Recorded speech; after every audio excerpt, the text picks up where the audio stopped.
Hello everyone, नमस्ते, सत श्री अकाल। कैसे हैं आप? मैं हूं माही और स्वागत करती हूं मेरे channel health and beauty tips in Mahi में।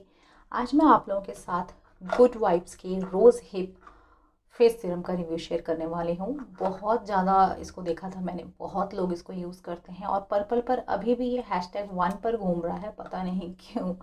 अब उसी को देखकर मैंने इसको परचेज़ किया था, लेकिन बहुत पछतावा हुआ है। क्यों? पूरा वीडियो देख लीजिए, समझ में आ जाएगा। चलिए बताती हूँ आपको। इसका प्राइस है 215 रुपये, 215 रुपीज़। शेल्फ लाइफ इसकी 2 ईयर्स है। क्वांटिटी इसकी है 10 ml। एंड ये है गुड वाइब्स का radiant glow rose hip radiant glow face serum. No paraben, no sulphates. और इस पर लिखा है कि ये इसको 2 से 3 ड्रॉप अपने फेस पर लगाइए एंड जब तक ये अब्जॉर्व हो जाए अच्छे से मसाज कीजिए। एंड इसके जो इंग्रेडिएंट्स हैं उसमें सिर्फ और सिर्फ सेसमे ऑयल, आलमंड ऑयल, सब के सब ऑयल ही लिखे हुए हैं गाइस। तो चलिए अब मैं बताती हूँ आपको कि ये क्यों पछतावा हुआ मुझे परचेज़ करके। अब पैकिंग इसकी ग्लास बॉटल है, 10 ml क्वांटिटी है। पैकिंग काफ़ी अच्छी है, पैकिंग में कुछ परेशानी नहीं है। ड्रॉपर के साथ आता है तो वो भी ग्लास ही है। अब ये देखिए, आप देख रहे हैं मैं इसको प्रेस नहीं कर रही, ये अपने आप से जाता जा रहा है। ठीक है, तो चलिए इसका कोई इशू नहीं है, हाथ पर लगा करके अप्लाई करते हैं। बट पता नहीं क्यों ये इतना ट्रेंड कर रहा है। आई मीन इंडिया में, या इंडिया में ही मिल रहा है अभी, है ना ये ब्रांड।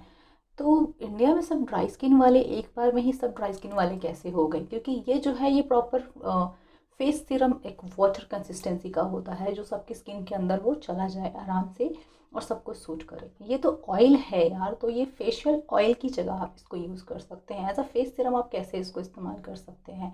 ड्राई स्किन के लिए बहुत बेस्ट है, नॉर्मल स्किन के लिए बहुत बेस्ट है, क्योंकि लगाओ तो चेहरा रेडिएंट लगता है। लेकिन मेरे जैसे स्किन, जैसे कि oily acne prone combination skin है, उनके लिए ये बिल्कुल भी यूज़ का नहीं है गाइस। मेरी स्किन जो है, मेरी स्किन पर तो इसको फर्स्ट डे लगाने से ही पिंपल्स आ गए। यहाँ पर कुछ स्पॉट्स हैं वो इसी को लगाने से आए। ये एक पिंपल अभी तक ठीक नहीं हुआ है, इसी को लगाने से आया। तो acne prone and oily skin के लिए तो ये बेस्ट नहीं है, इसके लिए मुझे पछतावा हुआ।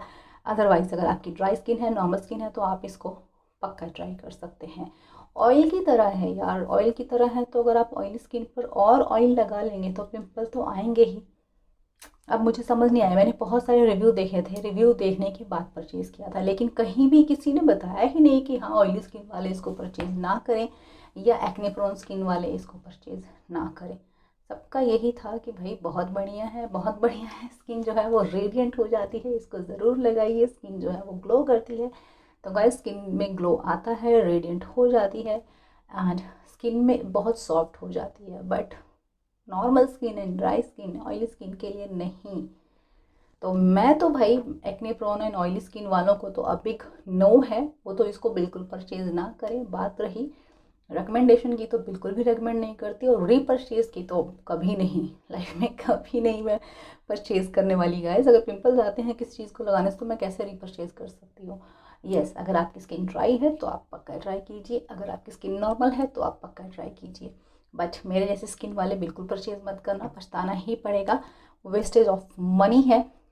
आई डोंट नो सब क्यों रेकमेंड कर रहे थे। तो चलिए दोस्तों, ये था मेरा छोटा सा रिव्यू। आई होप आपको पसंद आया होगा। वीडियो पसंद आई है तो प्लीज़ लाइक कर दीजिएगा, शेयर कर दीजिएगा। चैनल को सब्सक्राइब नहीं किया हो तो प्लीज़ सब्सक्राइब कर दीजिएगा। एंड मिलती हूँ आपसे नेक्स्ट वीडियो में, तब तक के लिए बाय बाय, टेक केयर।